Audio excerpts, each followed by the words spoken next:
Why is the word dictionary in the dictionary?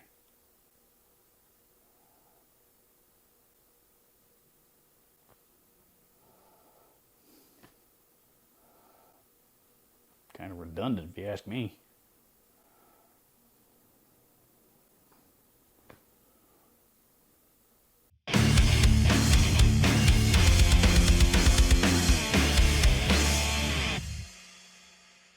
So, a couple of people actually have asked me recently about EQ pedals, and specifically, differences between all of the different EQ pedals out there, and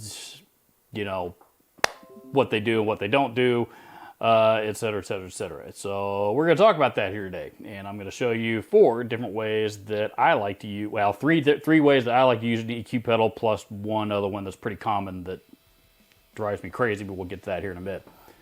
So let's take a closer look here at everything that we're working with here today. Okay, so here is what we got. We've got the Boss GE7 EQ pedal. This thing's been around forever. I'm sure you've seen them everywhere, both new and used. This is one from Source Audio called the Programmable EQ, otherwise known as the EQ1.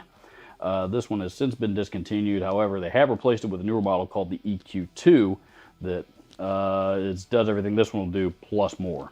EQ2 is a little bit more expensive, unfortunately. I think it now sells for about $250. I bought this one new 3 or 4 years ago for $150, $160, something like that. Next, we had the MXR 10-band EQ, another one you've probably seen all over the place. This is the Kerry King edition.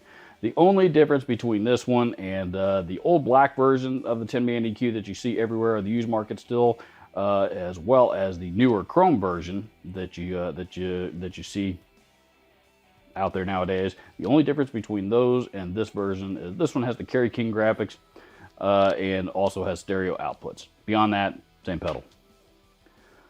This one, on the last but not least, we have the Boss EQ200. This is probably my favorite EQ pedal just because of its versatility and some of the other features that it offers. And also just because it's Boss. You guys know I'm a gigantic Boss pedal fan. So right now, as you can see, they're all set flat, and by flat I mean all controls at 0, right in the middle, right across the board. Nothing cut, nothing boosted, nothing like that. Just straight across the board. So what that means is you're not going to hear a damn bit of difference when I turn each of these on while this riff is playing.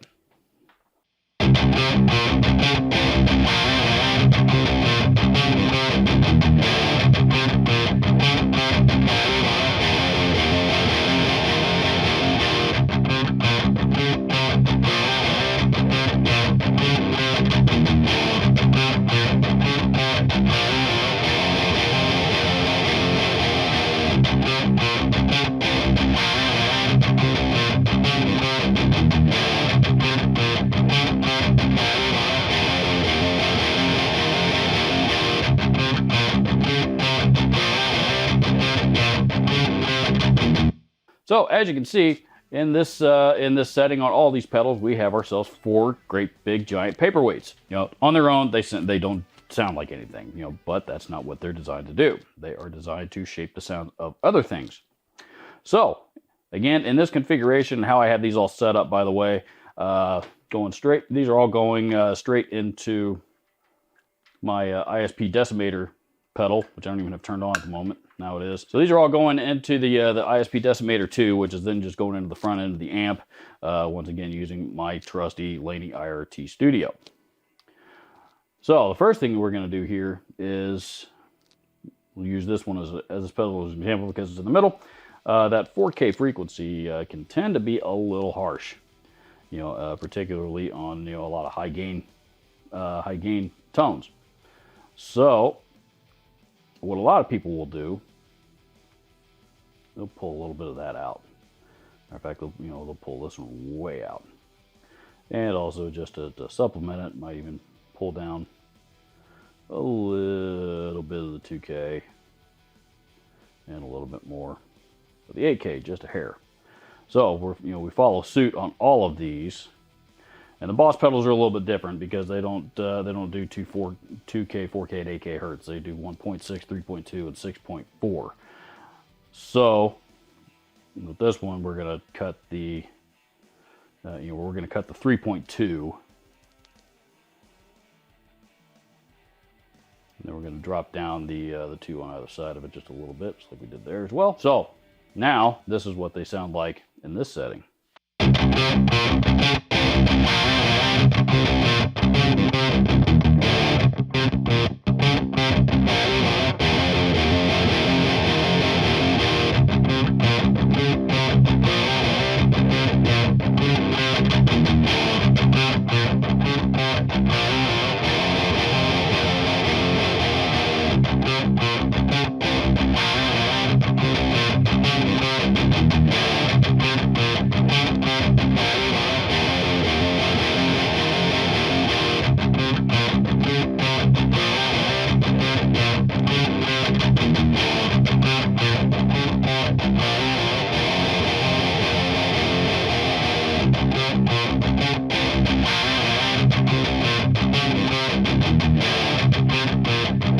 That's kind of the idea here with EQ pedals is, what you really want to use them for is to, to pull out frequencies that you don't want as much rather than boost everything up, right? So that's obviously what we're trying to do here, and pulling out a little bit of that 4K-ish frequency, talking to you guys, smooths out a guitar tone very effectively. You can also use an EQ pedal as a clean boost to your favorite high gain amplifier, much the same way that a lot of people like to use overdrives in the front end of high gain amps. EQ pedals can actually be used very, very similarly. Okay, so the next thing that we're going to try this with, here I've changed obviously the configurations of everything. Now you'll notice what I did here, I boosted the lower mids. I know I just got done explaining you don't use these to boost frequencies, but this is kind of an exception, and I think you'll see why here in a second. But here, and we'll use this one probably because it's easiest to see. I boosted the lower mids, as well for the most part, so it's kind of an upside down smiley face, if you will, in the lower mids section of each of these pedals. The other thing that I also did is I boosted the level all the way up. So why are we doing that? Well, we're going to use them as a front end boost into a high gain amp, and see if it tightens up the front end of a high gain amp, like a lot of us like to use overdrive and boost pedals for.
So you can see for the most part it does a pretty good job at that if you don't want to use an overdrive pedal, particularly if you're not a fan of tube screamers or whatever it is that seem to be popular for that though. The case of this one obviously needs could have used a little bit more tweaking for that particular application. Seemed to boost the low end a little bit more than we had hoped, but I think you saw the idea, kind of got the idea of what we were trying to accomplish. The MXR pedal, by the way, is the only one of these that also has a gain control. You see, I dialed that one all the way out for that particular portion of the demo. The rest of these, I've had it at 0 with everything else. Now, this one drives me absolutely batshit crazy when I see this one, because to me, it's just the most redundant fucking use of an EQ pedal or any pedal out there, period. Yeah. And I'm talking about using an EQ pedal to fix the sound of an amp or a distortion pedal that you don't like the sound of, or you're not satisfied with the sound of on its own. Why you wouldn't just buy the right distortion pedal or amp that you actually do like the sound of in the first place so that you don't have to EQ it after the fact is kind of beyond me. But hey, you know, different strokes for different folks, I guess. So here's what we're gonna do. TC Electronic Fangs Metal Distortion. You know, to be clear, I don't hate this pedal, but on the scoop mode, you know, there's no mid control on it. So, you know, the pedal itself is okay, you know, but like, you know, there's no mid control, and the only, you know, I mean, you've got that switch in the middle that's, you know, it's a mode switch that basically shifts the mids, you know, raw, fat, and scooped being the bottom one. The scooped mode is absolutely useless to me. No mid range whatsoever, doesn't cut through. I mean, it's like I said, it's pretty useless. So that's what I'm going to work with and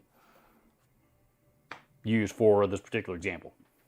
Okay, speaking of redundancy, I'm only going to do this portion of the demo with the MXR 10-band EQ, just because, I guess. No reason why. So here we have the Fangs Metal Distortion from TC Electronics set on the scoop mode. We are going to use an EQ pedal to make this thing somewhat more desirable of a, you know, give us more desirable of a tone.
And last but not least, one of my favorite ways to use an EQ pedal is actually as a lead solo boost in the effects loop. What this does, this actually moves it after the gain stage. So whether it's after the distortion channel or your amp or distortion pedal or your overdrive pedal, whatever it is, this moves the boost after all of those particular gain stages. And for the most part, essentially, kind of sort of operates as a clean boost, but a little bit more with a lot more oomph. Okay, so now I've reconfigured everything. Same chain, I just moved it all back to the effects loop.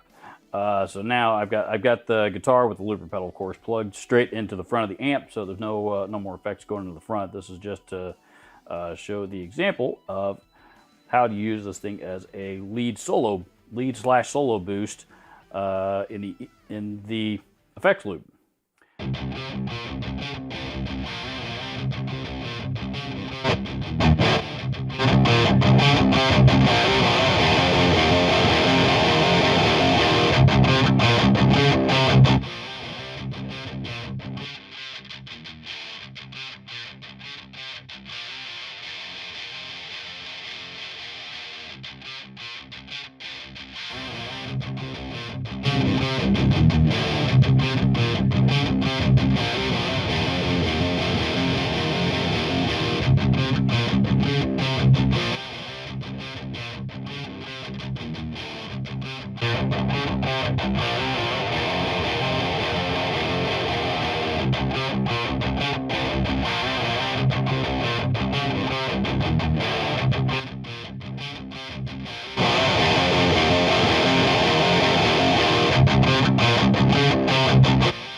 So for this particular use, this one's not my favorite.